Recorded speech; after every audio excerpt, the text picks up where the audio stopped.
Assalamualaikum warahmatullahi wabarakatuh. Kami dari kelompok 2 akan mempresentasikan komponen nutrisi pada makanan atau lemak.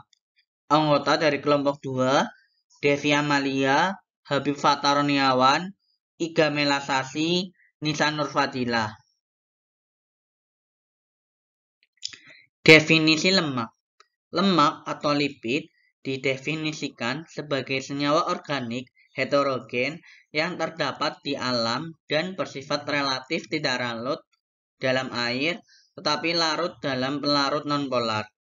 Lipid adalah senyawa yang berisi karbon dan hidrogen yang tidak larut dalam air tetapi larut dalam pelarut organik. Lemak adalah suatu zat yang kaya akan energi, berfungsi sebagai sumber energi yang utama untuk proses metabolisme tubuh. Lemak yang beredar di dalam tubuh diperoleh dari dua sumber, yaitu dari makanan dan hasil produksi organ hati, yang bisa disimpan di dalam sel-sel lemak sebagai cadangan energi. Karakteristik lemak. Berikut ini adalah beberapa karakteristik fisik lipid, yaitu yang pertama, pada suhu kamar, lemak hewan pada umumnya berupa zat padat, sedangkan lemak dari tumbuhan berupa zat cair. Yang kedua, lemak yang mempunyai titik lebur tinggi mengandung asam lemak jenuh, sedangkan lemak yang mempunyai titik lebur rendah mengandung asam lemak tak jenuh. Contohnya, triasterin yang mempunyai titik lebur 71 derajat Celcius, sedangkan triolein mempunyai titik lebur minus 17 derajat Celcius. Yang ketiga, lemak yang mengandung asam lemak rantai pendek larut dalam air, sedangkan lemak yang mengandung asam lemak rantai panjang tidak larut dalam air. Yang keempat, semua lemak larut dalam kloroform dan benzen. Alkohol panas merupakan pelarut lemak yang baik. Yang kelima, pada suhu kamar, jika berbentuk cair cenderung disebut dengan minyak. Jika berbentuk padat, disebut sebagai lemak. Yang keenam, tidak larut dalam air sehingga disebut hidrofobik. Sifat ini sangat penting dalam pembentukan membran sel. Yang ketujuh, namun fosfolipid bersifat amfifatik, yaitu dalam satu molekul ada bagian molekul yang nonpolar dan hidrofob, dan di bagian ada yang polar dan hidrofil. Yang kedelapan, larut dalam solvent semacam alkohol, hidrogen, dan oksigen. Tetapi kadar oksigen setiap molekulnya lebih rendah dari yang dimiliki karbonhidrat. Juga larut dalam pelarut nonpolar seperti kloroform dan ether. Selanjutnya, karakteristik kimia. Beberapa karakteristik lipid adalah sebagai berikut. Yang pertama, penyabunan atau saponifikasi. Hidrolisis yang paling umum adalah dengan alkali atau enzim lipase. Hidrolisis dengan alkali disebut penyabunan, karena salah satu hasilnya adalah garam asam lemak yang disebut sabun. Bilangan penyabunan adalah bilangan yang menyatakan jumlah miligram KOH yang dibutuhkan untuk menyabun 1 gram lemak atau minyak.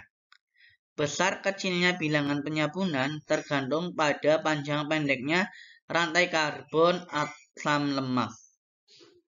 Yang kedua, pembentukan membran sel dan emulsi.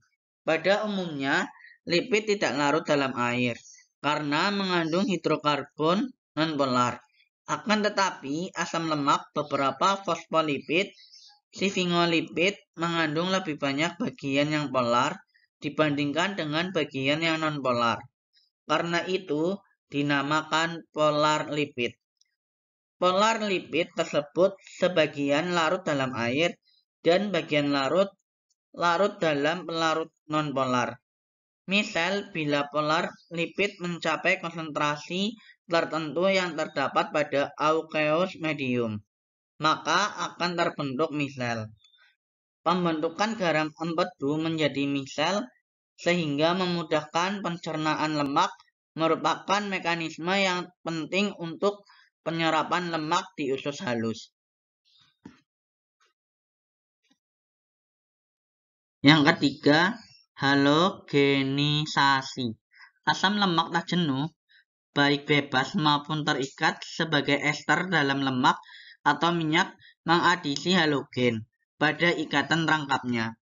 Karena derajat absorpsi lemak atau minyak sebanding dengan banyaknya ikatan rangkap pada asam lemaknya, maka jumlah halogen yang dapat bereaksi dengan lemak dipergunakan untuk menentukan derajat ketidakjenuhan. Yang keempat, hidrogenasi. Dengan adanya katalisator, maka lemak-lemak tak jenuh dapat dihidrogenasi sehingga membentuk asam lemak jenuh, sehingga dapat menjadi lebih keras. Metode ini dapat dipakai untuk membuat lemak buatan dari minyak. Yang kelima, transit tengik. Transit atau tengik adalah perubahan kimiawi dari lemak atau minyak sehingga terjadi perubahan bau dan rasa dari minyak tersebut. Yang keenam, angka keasaman. Ialah KOH yang diperlukan untuk menetralkan asam lemak bebas dari 1 gram lemak. Gunanya untuk menentukan banyaknya asam lemak yang terdapat pada lemak tersebut. Selanjutnya, angka iodin. Banyaknya iodin dalam gram yang diperlukan untuk diabsorpsi oleh 100 gram lemak atau minyak. Gunanya untuk menentukan banyaknya derajat ketidakjenuhan dari lemak.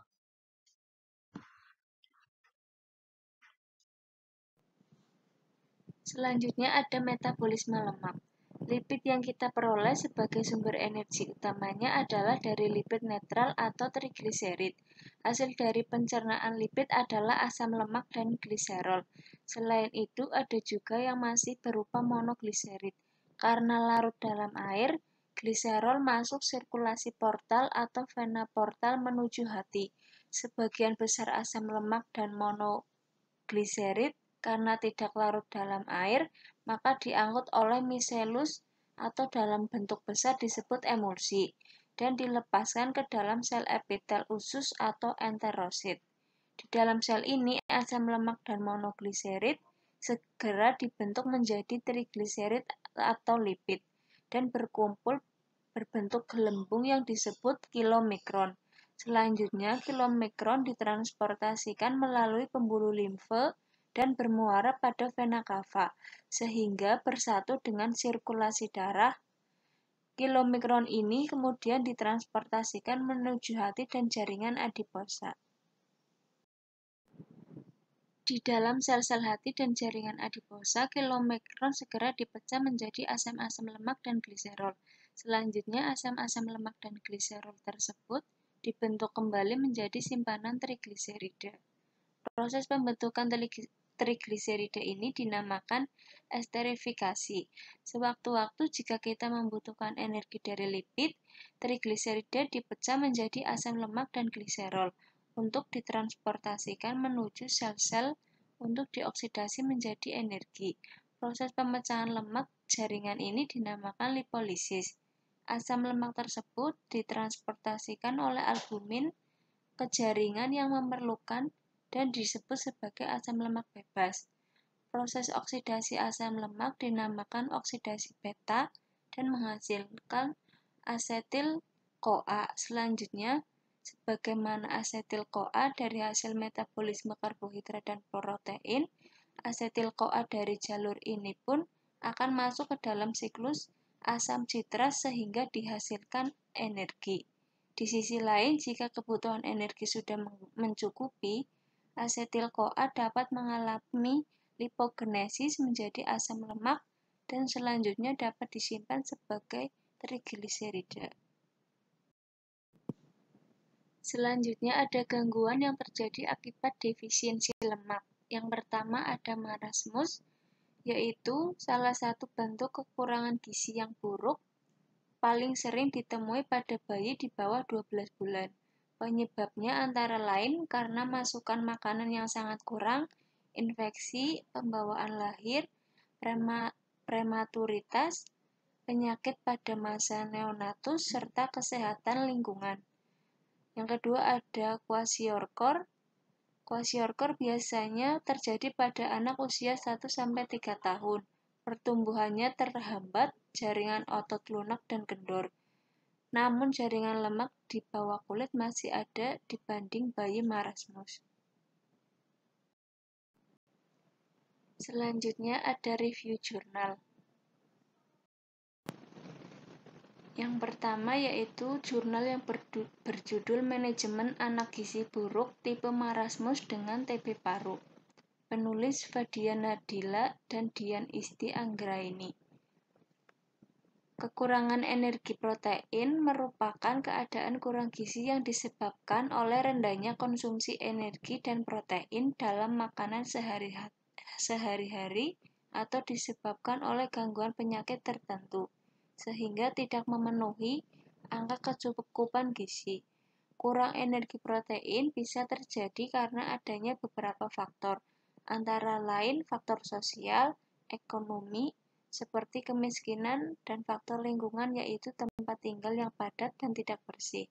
Selain itu, pemberian air susu ibu dan makanan tambahan yang tidak adekuat juga menjadi penyebab terjadinya masalah kekurangan energi protein. Kasusnya yaitu pasien laki-laki usia 5 tahun dengan berat badan 10 kg datang diantar keluarganya dengan keluhan berat badan tidak kunjung naik sejak kurang lebih 7 bulan. Ibu pasien mengeluhkan bahwa pasien tidak nafsu makan, demam sejak 1 bulan yang lalu berlangsung terus-menerus sepanjang hari. Tidak terlalu tinggi namun demam turun dengan pemberian obat penurun panas.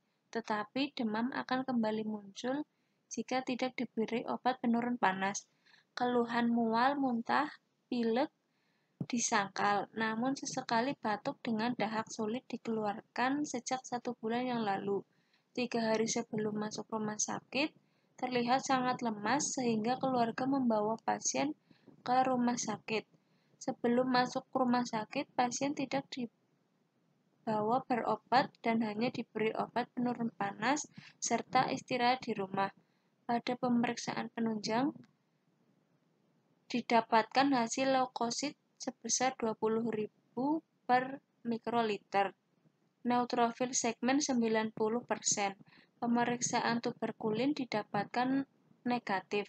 Hasil rongsen dada didapatkan infiltrat perifer dan perikordis dengan limfadenopati hilus sesuai gambaran dengan TB anak. Untuk penanganannya, penata laksanaan TB paru pada pasien ini yaitu dengan isoniazid 1x100 mg, rifampicin 1x150 mg, pyrazinamide 1x300 mg. Pemberian antibiotik menurut WHO pada anak gizi buruk penting diberikan karena rentan terkena infeksi bakteri. WHO merekomendasikan antibiotik spektrum luas seperti cotrimoxazole 2 kali sehari selama 5 hari untuk gizi buruk tanpa komplikasi. Terapi simptomatik pemberian antipiretik dapat diberikan paracetamol untuk menurunkan suhu tubuh anak dengan dosis yang diberikan pada pasien ini yaitu 3 kali 5 mili, sesuai dengan paracetamol 10-15 mg per kilogram berat badan per hari, dengan sediaan sirup 120 per 5 mili. Terapi simptomatik lain yang diberikan pada pasien ini adalah ambroxol. Dosis yang dianjurkan yaitu 1,2 sampai 1,6 mg per kilogram berat badan per hari setiap 8 sampai 12 jam. Sediaan ambroxol sirup 15 mg per 5 mili. Kesimpulan dari jurnal yang pertama yaitu telah ditegakkan diagnosis KEP tipe marasmus dengan TB paru pada pasien laki-laki usia 5 tahun berdasarkan anamnesa, pemeriksaan fisik dan penunjang, serta telah diberi penata laksanaan sesuai dengan evidence-based medicine. Untuk jurnal yang kedua berjudul Dislipidemia dengan Riwayat Pengobatan Tradisional, Studi Kasus dengan Pendekatan Kedokteran Keluarga. Penulisnya Ajeng Tri Auliananis dan Rahmat Bahtiar. Sebagai pendahuluannya, dislipidemia terjadi akibat gangguan metabolisme lipid yang biasanya karena perubahan gaya hidup masyarakat saat ini seperti mengkonsumsi makanan tinggi lemak dan gaya hidup sedentari. Dislipidemia umumnya tidak bergejala sehingga sering diabaikan dan tidak membawa pasiennya untuk mengunjungi dokter. Oleh karena itu, deteksi secara dini sangat diperlukan, khususnya pada kelompok yang beresiko tinggi. Pemeriksaan dan evaluasi kelainan lipid plasma masih terbatas karena kurangnya tingkat kesadaran masyarakat. Kasusnya yaitu Nyonya H berusia 57 tahun dengan penyakit kolesterol tinggi yang ditemukan saat melakukan check-up yang diadakan rutin tiap bulan. Keluhan yang dirasakan selama kurang lebih 7 tahun yaitu sering kram di kedua tangan saat bangun pagi dan semakin sering timbul. Keluhan lain yang dirasakan adalah rasa tegang di daerah tengkuk, terkadang juga sakit kepala di bagian belakang, serta rasa pegal di daerah punggung, bahu, dan persendian. Selama 7 tahun, pasien tidak rutin kontrol dikarenakan sibuk bekerja, dan juga tidak pernah ke puskesmas. Saat kontrol, pasien mengatakan bahwa kolesterolnya selalu tinggi, dan pasien diberikan obat atorvastatin oleh dokter, dan pasien meminumnya hanya saat keluhan muncul.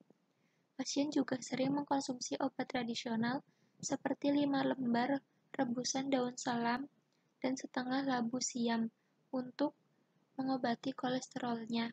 Pasien biasanya minum sekali sehari sebanyak 1 gelas penuh dan diminum hanya saat keluhan muncul. Pasien mengkonsumsi obat tradisional sejak 5 tahun yang lalu. Pasien memiliki riwayat gastritis, riwayat penyakit keluarga, ditemukan hipertensi pada kakak kandung. Untuk pengobatannya, pasien mendapatkan obat atorvastatin 1 kali 10 mg saat malam hari yang ditekankan harus diminum secara rutin setiap hari. Untuk terapi non-farmakologinya yaitu melakukan edukasi mengenai gaya hidup pasien, yaitu tentang pentingnya mengatur pola makan yang baik dengan menghindari konsumsi makanan yang mengandung lemak jenuh berlebih dan diet tinggi serat seperti buah-buahan dan sayuran, serta melakukan aktivitas fisik seperti olahraga secara rutin selama 30 menit 3-4 kali seminggu, serta rutin minum obat tanpa putus. Kesimpulannya, pasien telah diberikan terapi farmakologis dan terapi non-farmakologis. Terdapat perubahan perilaku pada pasien yaitu obat atorvastatin diminum secara rutin setiap hari dan diperbolehkan minum obat tradisional setiap hari, serta menerapkan pola hidup sehat seperti mengurangi konsumsi makanan yang tinggi lemak dan melakukan aktivitas fisik seperti berolahraga selama 30 menit 3-4 kali seminggu secara rutin, dan pasien mulai ingin pergi ke pelayanan kesehatan untuk kontrol profil lipid. Untuk jurnal yang ketiga berjudul Peran Asupan Zat Gizi Makronutrien Ibu Hamil Terhadap Berat Badan Lahir Bayi di Kota Padang, dengan penulis Mila Syari dan Jose Rizal Seruji serta Ulfi Mariati. Kehamilan merupakan periode penting dalam pembentukan kualitas sumber daya manusia di masa yang akan datang. Pertumbuhan, perkembangan, serta kesehatan anak sangat ditentukan oleh kondisi janin saat di dalam kandungan. Asupan makanan selama hamil berbeda dengan asupan sebelum masa kehamilan untuk memenuhi kebutuhan ibu dan janin. Berdasarkan angka kecukupan gizi tahun 2013, diperlukan tambahan 300 kilokalori per hari selama kehamilan, penambahan protein 20 gram per hari, lemak 10 gram per hari, dan karbohidrat 40 gram per hari selama kehamilan, serta mikronutrisi lainnya untuk membantu proses pertumbuhan janin di dalam kandungan. Untuk pembahasannya, asupan protein selama kehamilan sangat diperlukan untuk proses pertumbuhan janin dan proses embriogenesis agar bayi yang dilahirkan dapat dilahirkan dengan normal. Kekurangan nutrisi pada zat gizi protein dan energi pada ibu hamil dapat mengurangi inti dari DNA dan RNA dan dapat mengganggu profil asam lemak, sehingga transfer zat gizi ibu ke janin menjadi terganggu. Lemak memiliki peran utama untuk menyediakan energi metabolik. Hasil dari metabolisme lemak dapat berupa asam lemak. Asam lemak dapat dibagi menjadi asam lemak jenuh dan asam lemak tak jenuh. Pertumbuhan janin di dalam kandungan membutuhkan asam lemak tak jenuh seperti docosahexaenoic acid atau DHA dan arachidonate acid atau AA. Pada ibu hamil sehat, peningkatan akumulasi lemak ibu terjadi pada 2 atau 3 minggu awal dari 40 minggu kehamilan. Akhir kehamilan terjadi pemecahan cadangan lemak yang terjadi secara cepat yang memainkan peran penting bagi pertumbuhan janin. Untuk kesimpulannya, terdapat peran asupan zat gizi makronutrien baik itu energi, protein, lemak, dan karbohidrat pada ibu hamil terhadap berat badan lahir bayi. Sekian presentasi dari kelompok kami. Mohon maaf apabila ada kesalahan dalam pengucapan. Wassalamualaikum warahmatullahi wabarakatuh.